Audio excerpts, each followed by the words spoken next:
94% de chances de se qualifier, même en cas de défaite. Ça devrait couler tranquille, non? Sauf qu'avec ce club, rien ne se passe jamais normalement.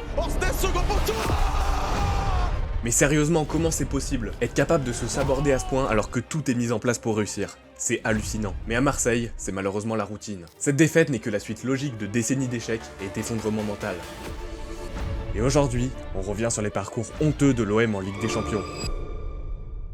Pourtant à la base, l'OM c'était une équipe avec un très fort ADN européen. Dans les années 90, c'était même devenu le symbole français en Europe. Sous l'air tapis, les Marseillais sont forts, très forts. En 1991, l'OM arrive avec une équipe exceptionnelle prête à conquérir la compétition, avec des monstres de ce sport comme Papin ou Boli. Ils atteignent même la finale face à l'Étoile Rouge de Belgrade. Et y a pas à dire, ils sont largement favoris, mais le club serbe pose le bus et l'OM n'arrive pas à marquer. Le match se termine au tir au but et... L'OM s'incline, mais ils ont toujours faim. L'année suivante, ils retournent en Ligue des Champions, mais malheureusement, ils se font voler dans l'un des pires scandales arbitrales de l'histoire. Un but de la main que tout le monde voit, sauf l'arbitre. Pas de chance. Mais pas traumatisé pour autant, en 1993, l'OM avance dans la compétition sans aucune peur, confiant de ses forces. Et 2 ans après, ils sont de retour en finale. Et ce match devient l'un des plus iconiques du foot français. En face, le Milan AC, considéré comme la meilleure équipe du monde, qui a d'ailleurs recruté Papin, l'idole marseillaise, au mercato d'été. Mais les Marseillais sont venus pour marquer l'histoire, et ils ne vont pas échouer. Boli dans l'axe, Marseille de Sadio au second poteau, et but! L'OM s'impose 1-0, Et c'est fini! et devient la première équipe française championne d'Europe. L'Olympique de Marseille a remporté la Coupe d'Europe des clubs champions! Un titre magnifique qui donne naissance au fameux « à jamais les premiers ». Bref, l'OM est en train de s'imposer comme un cadre européen. Ils ont la meilleure équipe du monde, des joueurs de fou, et l'euphorie règne au milieu des supporters. Rien ne semble pouvoir les arrêter. Et pourtant, un événement va totalement casser la dynamique du club. À quelques jours de la finale de la Coupe d'Europe, le 20 mai 1993, l'Olympique de Marseille affronte Valenciennes. Ce soir-là, le match est truqué. L'OM a tout simplement acheté des joueurs de l'équipe adverse. C'est un tremblement de terre dans le monde du foot. L'OM est plongé dans une histoire de corruption. Et oui, le club phocéen a acheté un arbitre pour un match de Ligue 1. Ils se voient alors retirer leur titre national en plus d'être relégués en Ligue 2. En quelques semaines, les Marseillais sont passés du paradis absolu à l'enfer total. Mais bon, on a affaire à une vraie ville de foot. Y a aucune chance pour que ça continue ainsi. Ils vont forcément se relever et revenir plus fort. Sauf que non. L'OM ne goûte plus à l'Europe pendant 6 ans. 6 ans de disette, de conflits et de déceptions.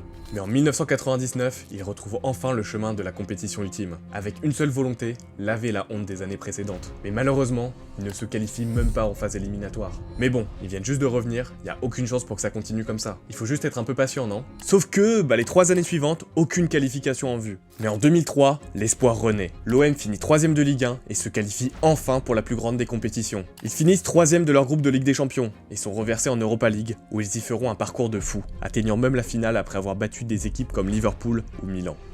Une campagne qui redonne espoir, sauf que derrière, l'OM enchaîne encore 3 ans sans LDC, puis 3 éliminations de suite avant la phase éliminatoire. On est maintenant en 2010, et ça fait désormais 17 ans que l'OM n'a pas goûté à ne serait-ce qu'un 8ème de finale. Ils ne sont plus qu'un club français banal, rien de plus. Alors que des clubs comme Monaco ou Lyon ont brillé, l'OM, lui, a perdu tout son ADN européen. Le rêve n'existe plus. Ils vivent un cauchemar continu, et attendent de retrouver leur gloire, encore et encore. Mais avant qu'on aille plus loin, pense à t'abonner, je fais des vidéos de foot dans le style, et nous, on reprend la vidéo. Mais en 2010-2011, avec l'arrivée de Didier Deschamps, l'OM va mieux et s'offre un retour solide en Ligue des Champions. Ils sont au coude à coude avec le Spartak Moscou pour la qualification en 8ème de finale. Le problème, c'est que leur dernier adversaire c'est un cadre européen. Puisqu'en phase 2, se dresse le monstre Chelsea. On parle de l'époque Essien, Lampard, Drogba, pratiquement la même équipe que celle qui gagne la Ligue des Champions la saison d'après. Sous la tension du Vélodrome, une confrontation de légende se prépare. Sauf que le match est chiant à mourir. Chelsea n'a pas besoin de la victoire, il se contente de faire tourner le ballon et de poser le but sans aucune pitié. Enfin jusqu'à ce que Brandao fasse ça. Un vrai but de renard des surfaces qui permet à l'OM de s'imposer. Et maintenant, direction les 8ème de finale. Face à eux, le terrible Manchester United de Wayne Rooney. Match nul à l'aller, mais au retour, les Marseillais se battent, mais United est chirurgical. Ils feront frissonner le stade une dernière fois, avant de sortir la tête haute. L'aventure européenne s'arrête ici ce soir pour les Olympiens. L'OM est éliminé, mais l'espoir renaît. Et l'année suivante, ils sont à nouveau qualifiés. Et ça commence très bien.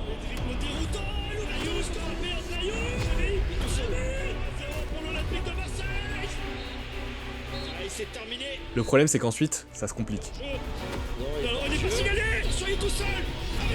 L'OM est obligé de gagner son dernier match face à Dortmund au Signal Iduna Park. Mission impossible, mais impossible n'est pas marseillais. Malheureusement, le match commence très mal pour les Marseillais. Je l'ai laissé jouer, la frappe face à Max. C'est un cauchemar pour l'instant qu'on est en train de vivre ici. L'OM revient à 2-1 juste avant la mi-temps. Bon centre, la tête, le but. Mais à la 80e minute, l'OM est toujours mené, et donc éliminé. Et pourtant, les Marseillais vont retourner le match en 2 minutes. Il a sorti la tête. Elle a vu ici de jouer Mathieu Valbuena. Le Mathieu Valbuena qui est passé dans sa phase de réparation, la frappe. Le but. C'est Marseille qui est à nouveau qualifié pour les 8e de finale de cette compétition. C'est extraordinaire. Une victoire incroyable qui les qualifie en 8e de finale. Et à ce stade de la compétition, ils vont affronter l'Inter de Milan, qui a levé la coupe aux grandes oreilles 2 ans plus tôt. Loin d'être favori, l'OM ne tremble pas pour autant. Allez, Mathieu Valbuena, le corner derrière. Une victoire au match aller grâce au but d'André Ayew, mais c'est pas fini, il reste le match retour. Avec cette frappe qui est contrée, oh, c'est pas terminé. L'OM est mené 1-0 et joue avec le feu. Oh, quel arrêt de centre. Attention, c'est frappé direct. Mais heureusement, un homme va les sauver. Et encore le même.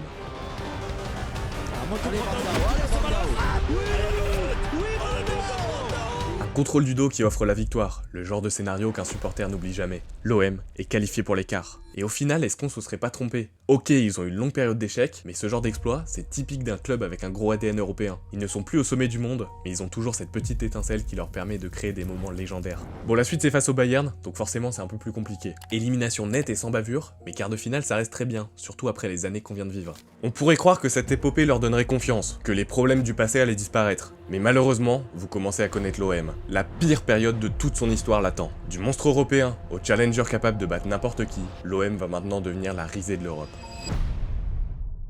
Ligue des Champions 2013-2014, l'OM tombe dans le groupe de la mort. Dortmund, finaliste en titre. Arsenal, monstre d'Angleterre. Et Naples, l'une des meilleures formations d'Italie. 3 énormes équipes qui vont se battre jusqu'au bout pour la qualification. Et pour l'OM, c'est juste terrible.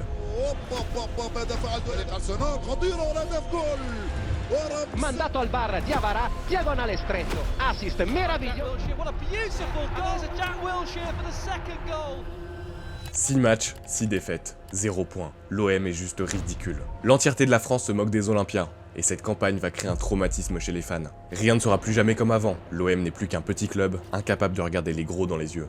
Et c'est pas fini, parce qu'ensuite, plus de qualification en Ligue des Champions pendant 6 ans. L'OM devrait attendre 2020 et une deuxième place litigieuse l'année du Covid, où le championnat est arrêté en cours de saison. Mais en 2020-2021, pas de groupe de la mort en vue. Il y a City certes, mais derrière, c'est l'Olympiakos et Porto. Donc l'objectif de l'OM est clair, sortir des poules, ramener du frisson dans une ville qui est éteinte. Sauf que ça va pas se passer comme prévu.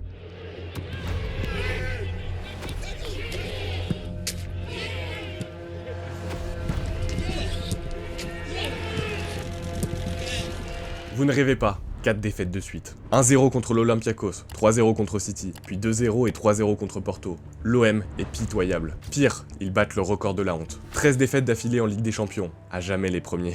On en arrive à un tel point que l'OM est vu comme le vilain petit canard des clubs français. Mais heureusement, l'OM brise la série au match suivant. Merci Payet, mais le mal est déjà fait. L'OM enchaînera une dernière défaite face à City et finit 4ème. Le club est incapable de se qualifier en 8ème, et pire, ils sont incapables d'atteindre l'Europa League. Parce que oui, la 3ème place leur aurait permis de tenter leur chance dans une compétition qui leur convient beaucoup mieux. En 2018, l'OM avait même fait l'exploit d'atteindre la finale, de quoi redonner le sourire aux supporters. Un parcours grisant, avec des matchs de folie comme le légendaire 5-2 face à Leipzig. Avec Payet, la frappe des gauche. C'est bien travaillé. Qui va retrouver Dimitri Payet, c'est magnifique. Payet dans la surface. Et Dimitri Payet qui vient illuminer encore un petit peu plus cette soirée. Un stade en fusion, des émotions à n'en plus finir. En 2021, un nouveau parcours de la sorte aurait pu sauver l'image de Marseille et compenser l'élimination en LDC. Mais non, cette année-là, les supporters de Marseille n'ont pas le droit de rêver. Et cet énième échec scelle définitivement la haine du peuple marseillais envers sa direction, et surtout envers Hérault. Pour les Marseillais, tout est de sa faute. Les recrutements lamentables comme Mitroglou, Germain ou Strootman, la politique du club qui semble se foutre complètement de l'ADN du club et de l'amour invétéré des supporters, on se rapproche de plus en plus de l'explosion totale, et ça va pas rater. Les supporters attaquent le centre d'entraînement. Ils cassent des voitures, menacent les directions et font passer un message clair. Hérault doit s'en aller. Sinon ils séviront. Et croyez-moi, il faudra pas longtemps pour que le président fuit le plus loin possible. Est-ce que vous vous rendez compte du chaos qui règne dans cette ville? Les déceptions sont si intenses que les amoureux du club sont devenus complètement fous. Mais ils ont bien fait, parce que l'homme qui s'apprête à remplacer Hero est bien plus compétent. Pablo Longoria, aujourd'hui 50% des gens l'aiment et 50% le détestent. Mais à l'époque, il fait souffler un vent de renouveau sur la ville. Il recrute Sampaoli comme nouveau coach, et ce dernier a de nouvelles ambitions. Il veut remettre l'OM dans le top 10 européen et produire un jeu proche de Marcelo Bielsa, une idole du peuple marseillais. Le mercato est prometteur et suit cette dynamique positive. Guendouzi, Zunder, Saliba, Gerson, que des noms qui promettent du lourd. Et ça paye, car lors du dernier match de la saison 2021-2022, l'OM se qualifie en LDC après un scénario rocambolesque dont il a le secret. Gerson, c'est pas fini la frappe. On est attaqué. La frappe. La parade Bakambu. À 2 minutes de la fin du championnat, l'OM mène 4-0 contre Strasbourg, mais Monaco a toujours ce petit but d'avance au goal average, qui leur permet de rester deuxième. Mais ça, c'est avant cette action. La balle pour Lens et le but c'est rage. Écoutez-moi ça, parce que Lens vient de marquer, c'est fini. L'OM est en Ligue des Champions. L'OM est deuxième. À la dernière minute, Lens égalise contre Monaco et permet à l'OM de finir deuxième. Un retour en Europe avec une équipe fraîche, pleine de combativité et d'espoir. Le seul point noir, c'est la démission de Sampaoli en fin de saison, juste avant le début de la préparation estivale de la saison 2022-2023. Mais Tudor, le nouveau coach, propose du très beau jeu. Et surtout, le groupe semble très abordable. Tottenham, Francfort et le Sporting Portugal. 3 clubs solides, mais Marseille peut se faire sa place. Et armé de leur nouvelle star, Alexis Sanchez, l'OM a de nouveau le droit de rêver. Mais souviens-toi, le club est maudit. Et c'est durant cette campagne que la malédiction va vraiment s'abattre sur eux. Le début d'un nombre incalculable de moments incompréhensibles, presque surnaturels, qui éteindront toute la faible lumière qui était encore prête à éclairer ce monument déchu. Bon là vous allez peut-être dire que j'abuse, parce qu'ok, le début commence pas très bien.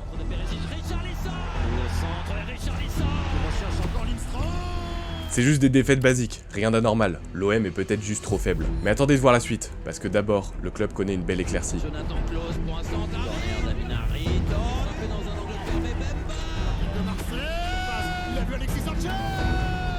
Deux victoires qui donnent le droit de rêver, avant de retomber. L'OM est mal en point, mais c'est pas fini. Il reste un match face à Tottenham. En cas de victoire, ils sont qualifiés, et sur le terrain, ils vont faire forte impression. Les Marseillais jouent super bien et dominent complètement Tottenham. Ils ouvrent même le score et mènent 1-0 à la mi-temps. À ce moment, l'espoir est permis. Mais rappelez-vous, on parle de l'OM. Au coup franc, le ballon dans la surface. Bon, Tottenham revient à 1-1, mais il reste du temps de jeu. Et l'OM continue de dominer et de se procurer des occasions. Avec Under, le pied gauche, Under au deuxième poteau. Elle est plus dure d'en mettre à côté, je pense, pour Kolasinac. Kolasinac rate une tête à bout portant. Il avait la qualification à portée de main, mais dans ce club, rien ne se passe comme prévu. Les Marseillais n'abandonnent pas pour autant et continuent de se battre jusqu'à la dernière minute. Jusqu'à la punition. Højbjerg qui va aller se présenter tout seul face à Paul Lopez. Jérémy Højbjerg, c'est fini. C'est Tottenham qui verra les huitièmes de finale. Le rêve marseillais est passé. Bon ok, ils ont perdu, mais qu'est-ce que ça change? Sans victoire, de toute façon, la qualification était impossible, donc autant jouer la qualification jusqu'au bout, non? Sauf qu'en fait, s'ils avaient conservé le nul, ils auraient été qualifiés en Europa. En misant tout sur l'attaque et en prenant un contre-éclair qui finit par ce banger d'Højbjerg, l'OM finit à nouveau 4ème.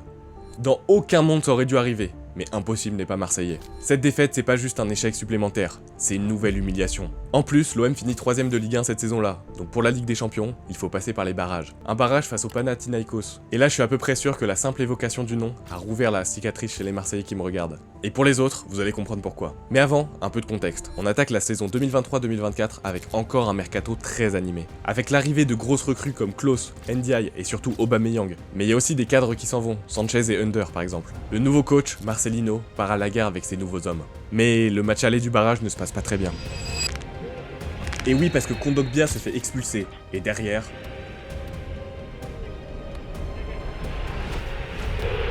une défaite amère avec un arbitrage assez litigieux, mais tout reste encore possible. Après tout, le match retour est au Vélodrome. Les joueurs entrent sur le terrain devant presque 70 000 fans en fusion, prêts à porter l'équipe jusqu'au bout. Et tout se passe bien, parce qu'Aubameyang s'offre un doublé. L'OM mène 2-0 et domine largement. Le problème, c'est que ça se passe un peu trop bien pour être réaliste. Guendouzi fait main dans la surface, le Panathinaikos égalise et emmène les Marseillais en prolongation, puis jusqu'au tir au but.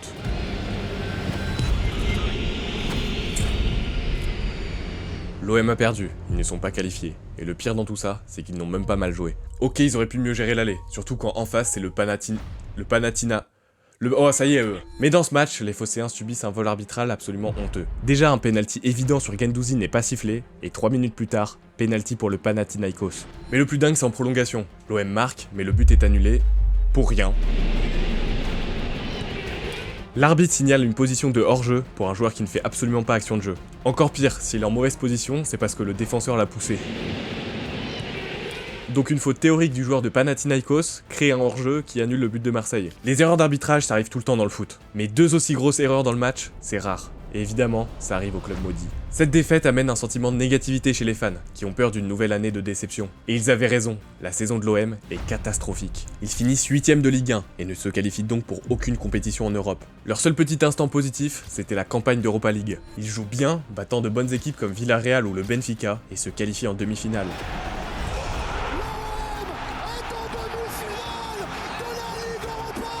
Mais malheureusement, la défaite face à l'Atalanta enfonce le dernier clou. On peut s'appuyer sur Ruggieri. Pour enterrer complètement l'OM.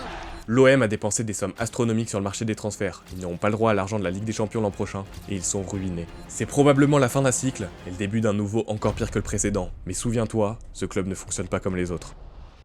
Bonjour tout le monde. Due motivi. Primo è la serietà di Pablo e di Mehdi. One of the most influential managers in the last 20 years. There is no team playing in the way they play. I'm a football lover, and if somebody comes in, the impact he has on football should not be underestimated. You know, they had to move in the right time, and this is the best team in the world, the best. De Zerbi, qui sort d'une saison incroyable avec Brighton, choisit l'OM. Il est l'un des coachs les plus populaires et recherchés grâce à son style unique. Un tremblement de terre dans le monde footballistique. Alors qu'il avait le choix parmi plein de gros clubs, il vient s'enterrer dans une équipe même pas européenne. Mais Longoria a un projet, redonner sa superbe au club sous 3 ans. Et pour ça, il réussit à vendre les indésirables et fait à nouveau un mercato de fou. Il recrute notamment Greenwood, et on va pas se mentir, c'est un recrutement de zinzin. Mais comme ce joueur est plus fort pour frapper sa femme que pour marquer contre les grosses équipes, on va pas parler de lui dans la vidéo. Il mérite clairement pas d'être sur un terrain, et encore moins d'être acclamé. Hein les Marseillais. Bref, revenons au mercato de 2024. Cet été-là, des joueurs incroyables rejoignent le club. Et pas juste en termes de qualité, aussi en termes de storytelling. Højbjerg, le bourreau de 2023. Wai, le grand espoir français mais aussi hater de l'OM. Le maillot que vous ne porterez jamais. Marseille. C'est une certitude. Certitude. Et surtout Rabiot, Adrien Rabiot, un top player qui rejoint le club en étant libre. Et surtout, un ancien Titi parisien. Et cette bande-là, elle a plus que jamais tout pour réussir. C'est pas mal ça, c'est bien pour s'appliquer. Il faut finir la fête. La foi. L'OM produit un jeu séduisant et efficace, et forcément, les résultats commencent à arriver. De l'action. Il est tout seul, le milieu de terrain élimine son bras et termine. L'OM séduit l'Europe et se qualifie en Ligue des Champions grâce à une deuxième place qui fut difficile, mais acquise à la force du mental. Et rappelez-vous, le mental, c'est ce qui manquait à cette équipe. Alors quand Longoria signe Peixao et Medina au mercato d'été 2025, tous les feux semblent au vert, avant qu'un nouveau bordel incompréhensible et inimaginable se produise. Rabiot s'est battu avec Jonathan Rowe, ce qui crée un scandale ridicule au sein même du club. Adrien Rabiot, le meilleur joueur de l'OM qui avait accepté de rester malgré des propositions incroyables, est déclaré comme indésirable. Ce qui provoque un déchaînement médiatique pendant des semaines, avec des guerres d'ego puéril entre sa mère et Longoria. Et surtout, c'est le départ du cadre le plus important du club. Ajoutons à ça un début de saison catastrophique avec 2 défaites en 3 matchs. Bref, l'OM est en crise et aborde sa saison 2025-2026 avec très peu de confiance. Même les arrivées tardives de Haguer et Pavard, 2 très bons défenseurs, ne rassurent personne. Alors, quand on sait que leur premier adversaire européen c'est le Real Madrid, on donne pas cher de leur peau. Mais bon, vous commencez à connaître la chanson, l'OM est étrange. En 1 contre 1 avec la plaque de Wea.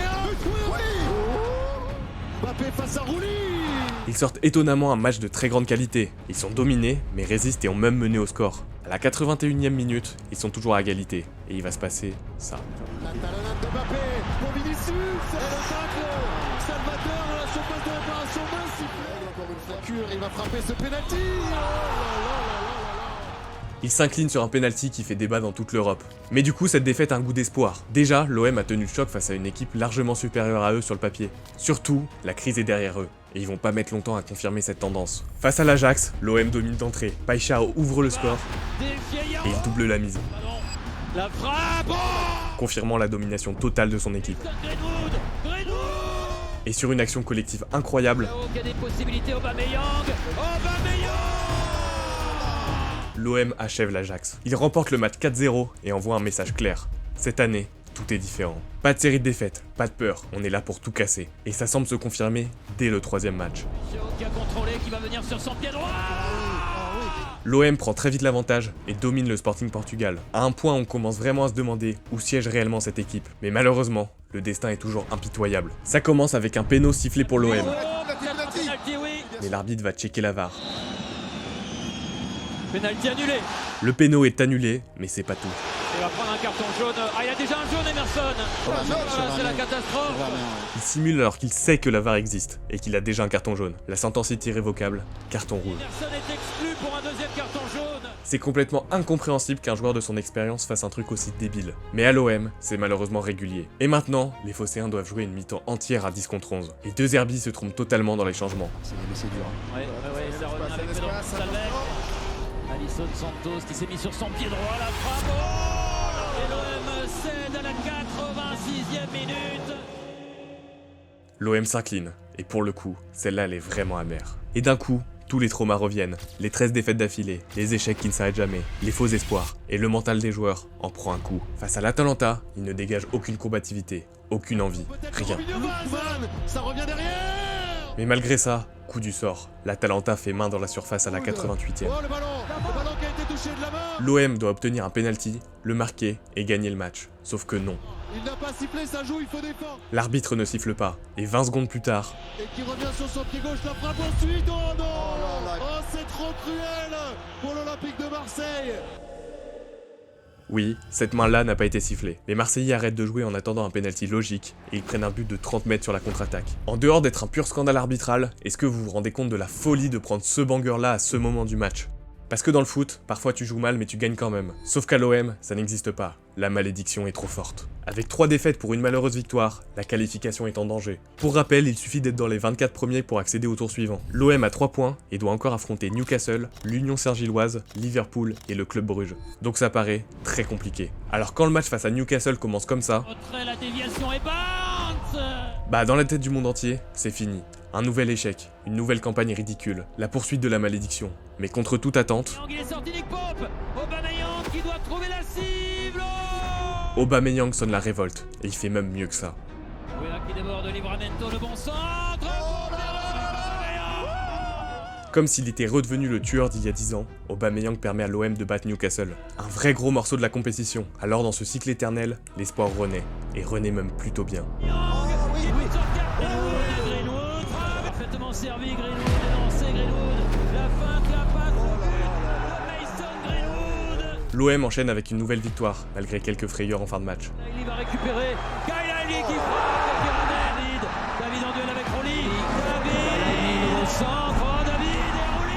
À 2 journées de la fin, l'OM a désormais 9 points, et la qualification sent très bon. Et là, les mathématiciens de Twitter sortent leur calculatrice. En l'état actuel, l'OM a 94% de chances de se qualifier. Et ce, même s'ils s'inclinent lors des 2 dernières rencontres, grâce à leur goal average très élevé. Les Marseillais arrivent à Liverpool en n'étant pas sereins, mais prêts à se battre, et surtout sans grosse pression. Sauf qu'ils relâchent une bouse horrible. C'est Frimpong, le centre de Frimpong. Aucune intensité, que des erreurs techniques, et ils se font anéantir. Gakpo, balle de 3-0, défaite totale marseillaise. Mais bon, c'est Liverpool en face, c'est normal de perdre. Et même après cette lourde défaite, ils ont toujours 94% de chances de se qualifier, même en perdant face à Bruges. Un petit nul suffirait à faire passer les chances à quasiment 100%. Et même si Bruges est une très bonne équipe, c'est largement prenable. Mais bon, tu connais l'OM. Il se trouve les Belges avec la première parade. Le centre. Oh, c'est rempli. Bon, ils sont menés 2-0 en 10 minutes de jeu. Bravo les artistes. Mais le pire, c'est que même là, il faudrait que tous les autres résultats jouent en leur défaveur pour qu'ils ne se qualifient pas. Surtout s'ils ne prennent pas plus de buts. Mais bon, l'OM est la LDC. Sa chance donnée à Stankovic. Et ça fait 3. Ouais, c'est chaud. L'OM perd 3-0 face au club de Bruges. Et le pire, c'est qu'à 3-0, ils jouent toujours la possession pour ne pas plus se faire détruire. Parce que ouais, à ce score, ils sont toujours qualifiés. Pour ne pas se qualifier, il faudrait qu'une de ces 2 conditions se réalise. Soit Paphos, le club chypriote dont la moitié des joueurs sont soit bouchés, soit surveillants de collège, gagne 5-1, soit le Benfica bat le Real Madrid avec 2 buts d'écart. Et en gagnant 4-1, Paphos passe très proche de l'exploit. Surtout après la fin de match de folie. mais l'arbitre siffle la fin du match. Les fans de l'OM bondissent du canapé, ça y est, ils sont qualifiés. Sauf que le match entre le Real et le Benfica est pas terminé, et les Portugais mènent 3-2 sur la pelouse des Madrilènes. Mais bon, c'est la 91e minute et il ne reste que 4 minutes de temps additionnel, donc tout va bien. Sauf que 5 minutes plus tard, c'est la 96e. L'arbitre est censé siffler la fin du match, sauf qu'il le fait pas. Si Benfica il marque un but contre le Real, ils vont pas marquer contre le Real. Le temps réglementaire et le temps additionnel sont tous les deux dépassés, et c'est là que ça devient fou. Orsnes dépossédé par Bellingham, coup de sifflet. Faute inexistante de Bellingham qui donne un coup franc. Les Portugais sont à un but de la qualification, et toute l'équipe monte sur le coup franc. Non, il faut quand même pas marquer à la 94e et éliminer l'OM, c'est impossible, mais rappelez-vous, l'OM est maudit. Avec un but, Benfica intégrera le top 24 et se qualifiera. Orsnes second poteau. C'est complètement dingue. C'est lui, c'est Anatoly Troubine, le héros, le gardien qui vient qualifier Benfica pour la suite de la compétition. Non, Non? c'est pas vrai. Ils ont marqué Benfica? But du gardien de Benfica, à la dernière seconde. Encore un scénario rocambolesque, encore une élimination de l'OM en Ligue des Champions. Tout à l'heure, je vous disais que le match face à l'Atalanta c'était digne d'un film, mais là, c'est encore pire. Le nombre d'événements improbables qu'il fallait pour que ce scénario se produise, c'est irréel, c'est surnaturel, c'est même impossible. Et là, il n'y a plus de doute, l'OM est bel et bien maudit. Alors oui, ils ont été nuls. Oui, ils méritent d'être éliminés. Oui, ils ont tout gâché en rendant une copie honteuse. Mais sérieusement, ils auraient pas pu être éliminés normalement? Genre je sais pas, Bilbao perd 3-2 contre le Sporting, et hop, fin de parcours. Non, il fallait qu'ils prennent 2 fois 3-0 en 2 matchs. Il fallait qu'ils jouent la possession en étant menés 3-0. Il fallait que le gardien d'une équipe marque face au Real Madrid à la dernière seconde et sur une faute inexistante. Il fallait que ce soit de la science-fiction. Il fallait réaliser l'impossible. Et ça, c'est le propre de ce club, car l'impossible n'est pas marseillais. Même quand le rêve n'est qu'à quelques millimètres, les étoiles s'alignent pour le détruire. Comme en 1992, quand un but de la main scelle leur destin. L'OM n'est pas un club normal, les dieux du foot semblent les détester. Aujourd'hui on ne peut que rire et se moquer de l'OM, soit en rire méchamment, parce qu'il le mérite un peu en vrai, ou alors s'en moquer avec affection, comme on se moque d'un film ridicule, où le scénario est tellement surréaliste qu'il en devient nanardesque. C'est ça l'OM. Et honnêtement, ça me fait presque chier de me foutre de leur gueule, parce que j'ai l'impression de rigoler d'un enfant handicapé. Et comme si c'était déjà pas assez, après cette défaite, le sort continue de s'abattre sur eux. Une manita du PSG 2 semaines plus tard, l'élimination honteuse contre Toulouse en Coupe de France, et on n'oublie pas le trophée des champions, où l'OM est à 30 secondes de remporter son premier trophée en 14 ans, mais le PSG égalise à la toute fin du match. Mais ça s'arrête pas aux sportifs, celui qui devait être le sauveur finit par lâcher le projet, et le président qui voulait faire de l'OM une grande équipe européenne est évincé. Une fin de saison chaotique, peut-être la plus catastrophique depuis 93. Et aussi je pense à tous les fans du club, qui n'ont jamais le droit au bonheur. Et quand ils ont enfin de l'espoir pour un avenir meilleur, ils se mangent le retournement de situation le plus fou des 10 dernières années, et nagent dans leur déception. À un point où la honte est un mot faible. Mais du coup, on se pose tous une question. Si l'OM se qualifie de l'année prochaine, comment ils vont réussir à nous surprendre? Comment ils vont encore faire pire? Franchement, j'ai hâte de savoir. Et encore une fois, je le répète, s'il y a bien un truc qui différencie l'OM des autres clubs, c'est à quel point il est maudit. Merci à tous d'avoir regardé la vidéo jusqu'au bout. Je vous invite à vous abonner en cliquant par ici ou alors vous pouvez cliquer en dessous. Et il y a une vidéo qui apparaît. Voilà, c'est une vidéo un peu dans le style. Vous pouvez aller la regarder, voilà, je suis sûr qu'elle vous plaira. Et sinon, n'hésitez pas à mettre un petit commentaire pour me dire ce que vous pensez de la malédiction de l'OM. Et voilà, moi je vous dis au revoir et à une prochaine vidéo. Bisous!